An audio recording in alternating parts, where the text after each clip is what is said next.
Welcome back, fellas. Today, we're starting off on our manhood journey.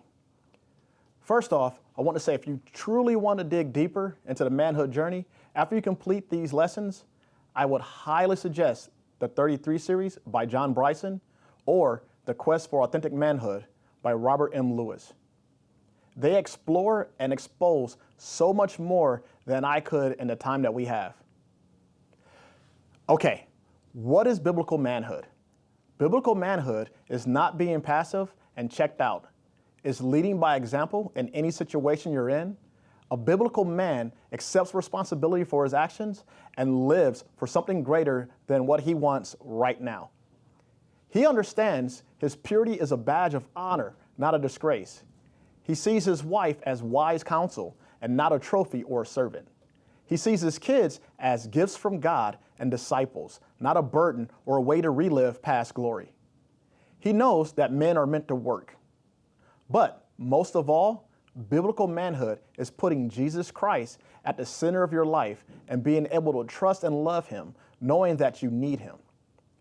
That's it in a nutshell. Sounds easy, huh? No need for these other 8 weeks?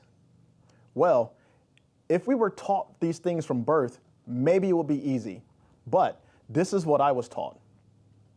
Growing up, I was the older of 2 sons in a single mother household. So everything I was taught about being a man came from the boys I grew up with and Professor Snoop Dogg and other scholars of rap. I was taught men can't be weak, not in the mind or the body. You can't be a punk and never back down, no fear. The only woman you can love and trust is your mama. Only weak men fall in love and trust women because bros over, well, you know how that goes. You are not a man until you have sex. And since only weak men can love and trust one woman, you have to have multiple girlfriends, and having sex with all of them is a must. You are to tell them whatever it takes to get into their pants.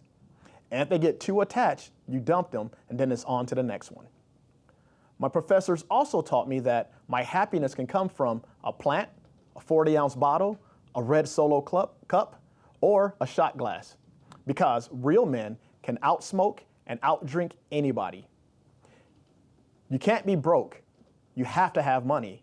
And in short, you had to be rolling down the street, smoking Indo, sipping on gin and juice, laid back with your mind on your money and your money on your mind.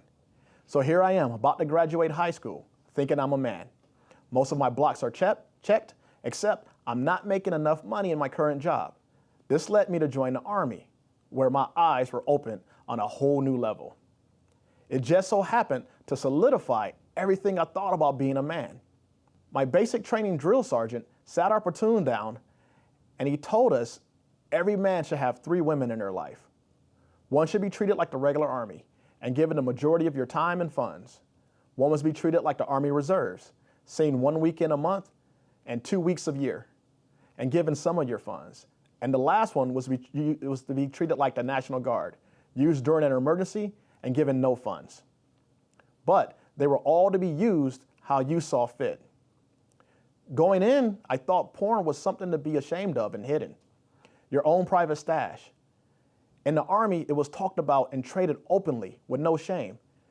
You were the weird one if you didn't look at it.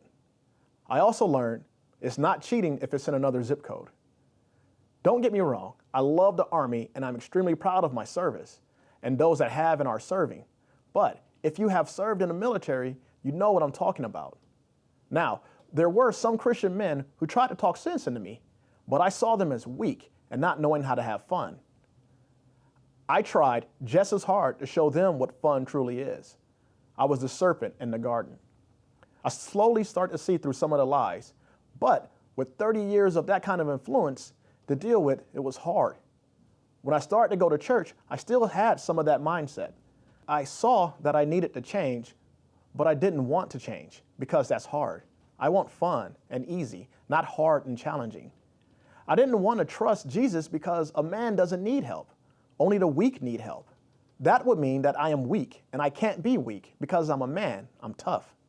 It took the power of Jesus through the Holy Spirit to change my mindset on what a man is, to show me I'm weak. And it's okay because through him I'm strong. He showed me the story of David in 1 Samuel 17:50, where a weak boy with a slingshot killed a giant soldier that everyone feared. And then, as a grown man, we read in 2 Samuel 6:16, that same guy that slayed a giant and is now dancing in the street and singing for the Lord, something I would have called weak and weird. 2 Corinthians 12:9 reads, "Each time he said, 'My grace is all you need. My power works best in weakness.' So now I am glad to boast about my weakness so that the power of Christ can work through me." The devil doesn't want us to go to God in our weakness. He wants us to try to overcome it ourselves. In doing so, he will have all the control over us. But when we go to God in our weakness, it keeps him in the center of our lives. And with him in the center of our lives, our manhood principles will always be clear. Whether you're married or single, I want to challenge you to this statement, to read this statement once a day. I will love my wife like Christ loved the church. I will train my children in the way that they should go, and when they are old, they will not turn from it. I will balance my manhood on 4 pillars. I will reject passivity. I will always accept responsibility. I will lead courageously, and I will live for eternity. And above all, I will put my trust and faith in Jesus Christ and put him in the center of my life. Also, this week, I would like you guys to discuss what you were taught about being a man and talk about how that has affected you in growing with Christ. Thank you, and God bless.